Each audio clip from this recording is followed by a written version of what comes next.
আমাদের চারপাশে ছড়ানো ছিটানো কাঁচা ডেটাগুলো কিন্তু অনেকটা অমীমাংসিত রহস্যের মতো। আনপ্লটেড অবস্থায় পড়ে থাকা এই সংখ্যাগুলোকে শুধু স্প্রেডশিটে ফেলে রাখলে তা থেকে কোনো অর্থ বের করা বেশ কঠিন। কিন্তু যখনই সেগুলোকে সঠিক ভিজুয়াল টুলের কাঠামোর মধ্যে নিয়ে আসা হয়, তখন মনে হয় ডেটাগুলো যেন জীবন্ত হয়ে উঠেছে। আর ঠিক তখনই বেরিয়ে আসে ভেতরে সব অজানা গল্প। আজকের এই বিশ্লেষণে আমরা এমন কিছু মৌলিক বা ফাউন্ডেশনাল ভিজুয়াল টুল নিয়ে কথা বলবো, যা এই বিশাল ডেটার রহস্য উদ্ঘাটনে দারুণভাবে সাহায্য করবে। অনেকেরই হয়তো ধারণা ডেটা ভিজুয়ালাইজেশন মানেই কেবল সুন্দর সুন্দর চার্ট আর রঙিন গ্রাফ তৈরি করা। আসলে কিন্তু তা না। যে কোনো সত্যিকারের ডেটা বিশ্লেষণের ক্ষেত্রে এটি হলো সবচেয়ে গুরুত্বপূর্ণ এবং মৌলিক একটি ধাপ। বিশাল কোনো ডেটা সেটে কোনো ভুল আছে কিনা বা সেখানে কোনো লুকানো প্যাটার্ন আছে কিনা তা ফর্মাল মডেলিংয়ে যাওয়ার আগে এই ভিজুয়ালাইজেশন ছাড়া ধরা প্রায় অসম্ভব। আজকের এই এক্সপ্লেনারে আমাদের মূল ফোকাস থাকবে চমৎকার বেশ কয়েকটি টুলের উপর। ডিস্ট্রিবিউশন বোঝার জন্য হিস্টোগ্রাম, ক্যাটেগরি তুলনার জন্য বার চার্ট, সময়ের ট্রেন্ড ধরতে লাইন গ্রাফ, ভেরিয়েবলের সম্পর্ক খুঁজতে স্ক্যাটার প্লট, ডেটার সারাংশের জন্য বক্স প্লট এবং সবশেষে থাকছে কিছু কৌশলগত ডেটা বিশ্লেষণ। প্রথমেই চলুন কথা বলা যাক ডিস্ট্রিবিউশন বা হিস্টোগ্রাম নিয়ে। কন্টিনিউয়াস নিউমেরিক্যাল ডেটাকে সুন্দরভাবে বোঝার একটা দারুণ উপায় হলো এই হিস্টোগ্রাম। এটা আসলে ডেটার বিশাল রেঞ্জকে ছোট ছোট সমান বিরতিতে ভাগ করে ফেলে, যাদের বলা হয় বিন বা বিনস। এই বিনগুলোর সাহায্যে আমরা ডেটার সামগ্রিক শেপ ভিজুয়ালাইজ করতে পারি। ডেটা কি নর্মাল ডিস্ট্রিবিউশনে আছে নাকি স্কিউড হয়ে একদিকে ঝুঁকে আছে, তা এর মাধ্যমে একেবারে স্পষ্ট হয়ে যায়। কাজটা হয় কিভাবে? প্রথমে পুরো ডেটা রেঞ্জকে সমান বিনে ভাগ করে নেওয়া হয়। এরপর গোনা হয় প্রতিটা বিনে ঠিক কতগুলো ডেটা পয়েন্ট বা অবজারভেশন পড়ল। সবশেষে সেই সংখ্যা বা ফ্রিকোয়েন্সিকে বারের মাধ্যমে দেখানো হয়। একটা মজার ব্যাপার হলো, যেহেতু ডেটাটা কন্টিনিউয়াস, তাই বারগুলো একদম গায়ে গায়ে লেগে থাকে, এদের মাঝখানে কোনো গ্যাপ থাকে না। গাণিতিক বিষয়টা কিন্তু বেশ ইন্টারেস্টিং। ফ্রিকোয়েন্সি ডেন্সিটি বের করা হয় ফ্রিকোয়েন্সিকে বিনউইডথ বা প্রস্থ দিয়ে ভাগ করে, অর্থাৎ বারের ক্ষেত্রফল তার ফ্রিকোয়েন্সির সমানুপাতিক। এখানে একটা দারুণ কৌশলগত ব্যাপার আছে। বিনের সাইজ খুব ছোট করে ফেললে প্রচুর নয়েজ বা বিশৃঙ্খলা তৈরি হবে, আবার সাইজ খুব বড় হয়ে গেলে ডেটার ভেতরের গুরুত্বপূর্ণ ডিটেলগুলো একেবারে হারিয়ে যাবে। তাই সঠিক বিন সাইজ বাছাই করাটা খুব জরুরি। এবার আসা যাক আমাদের দ্বিতীয় টুলে, ক্যাটেগরি তুলনার জন্য বার চার্ট। ডিসক্রিট বা আলাদা আলাদা ক্যাটেগরি তুলনা করার জন্য বার চার্টের আসলে কোনো বিকল্প নেই। ধরুন পাইথন, আর বা এসকিউএল কোন প্রোগ্রামিং ল্যাঙ্গুয়েজ কতজন ব্যবহার করছে সেটা আমরা বের করতে চাই। এখানে প্রতিটি বারের উচ্চতা সেই নির্দিষ্ট ক্যাটেগরির মান বা কাউন্ট প্রকাশ করে। আর মজার ব্যাপার হলো, এই ক্যাটেগরিগুলোর অর্ডার কিন্তু ইচ্ছামতো সাজানো যায়। এখানেই হিস্টোগ্রামের সাথে বার চার্টের সবচেয়ে বড় চাক্ষুষ পার্থক্যটা ধরা পড়ে। খেয়াল করলে দেখা যাবে বার চার্টে বারগুলোর মাঝখানে স্পষ্ট গ্যাপ থাকে, কারণ ক্যাটেগরিগুলো একে অপরের থেকে সম্পূর্ণ আলাদা।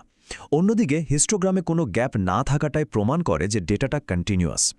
এই ছোট্ট একটা পার্থক্যই টুল দুটোর কাজের উদ্দেশ্য পরিষ্কার করে দেয়। আমাদের ৩ নম্বর টুলটি হল সময়ের ট্রেন্ড বোঝার জন্য লাইন গ্রাফ। সময়ের সাথে কোনো কিছুর পরিবর্তন দেখতে চাইলে লাইন গ্রাফ বেশ কার্যকরী। এখানে সাধারণত এক্স অক্ষে সময়কে রেখে ডেটা পয়েন্টগুলোকে একটা লাইন দিয়ে যুক্ত করা হয়। এর ফলে ডেটার গ্রোথ, সিজনালিটি বা মোমেন্টাম একদম চোখের সামনে পরিষ্কার হয়ে ওঠে। পুরো ডেটার যেন একটা ভিজুয়াল গল্প তৈরি হয়। এখানে মোমেন্টাম বোঝার মূল গাণিতিক উপায় হল স্লোপ বা ঢাল। ওয়াইয়ের পরিবর্তনকে এক্সের পরিবর্তন দিয়ে ভাগ করলেই এই স্লোপ পাওয়া যায়। লাইনটা যদি উপরের দিকে যায়, মানে স্লোপ পজিটিভ হয়, তবে সেটা গ্রোথ বা বৃদ্ধি নির্দেশ করে। আর লাইন যদি নিচের দিকে যায়, অর্থাৎ স্লোপ নেগেটিভ হয়, তবে বুঝতে হবে পতন বা হ্রাস ঘটছে। পরবর্তী বিষয়টি বেশ আকর্ষণীয়, ভেরিয়েবলের সম্পর্ক খুঁজতে স্ক্যাটার প্লট। দুটি আলাদা নিউমেরিক্যাল ভেরিয়েবলের মধ্যে আদৌ কোনো সম্পর্ক আছে কিনা সেটা স্ক্যাটার প্লট দিয়ে দারুণভাবে বোঝা যায়।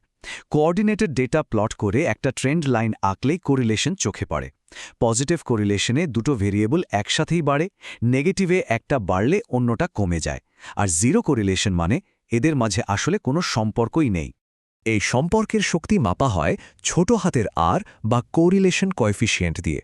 এর মান -1 থেকে +1 এর মধ্যে থাকে।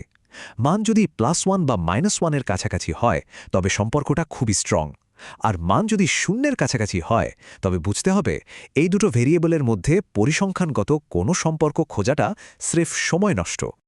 আমাদের ৫ নম্বর টুলটি হল ডেটার সারাংশ ও আউটলায়ার শনাক্ত করার জন্য বক্স প্লট।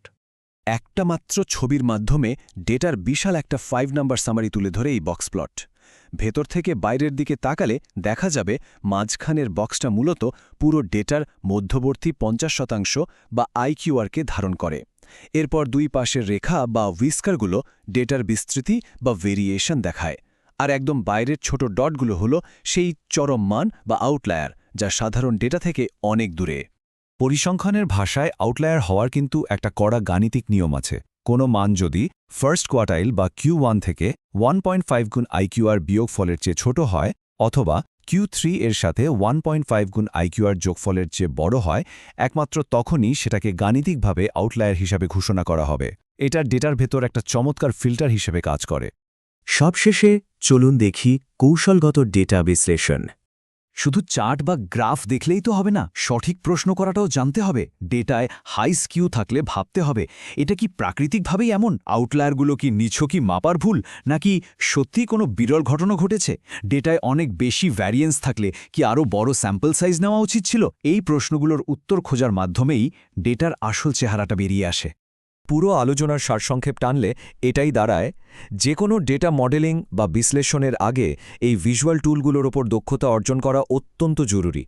ডেটার কোয়ালিটি সমস্যা ধরা, লুকানো প্যাটার্ন বের করা বা আউটলায়ার শনাক্ত করার জন্য এই টুলগুলো অগোছালো, কাঁচা সংখ্যা আর কাজের উপযোগী ইনসাইটের মাঝে একটা মজবুত সেতু তৈরি করে।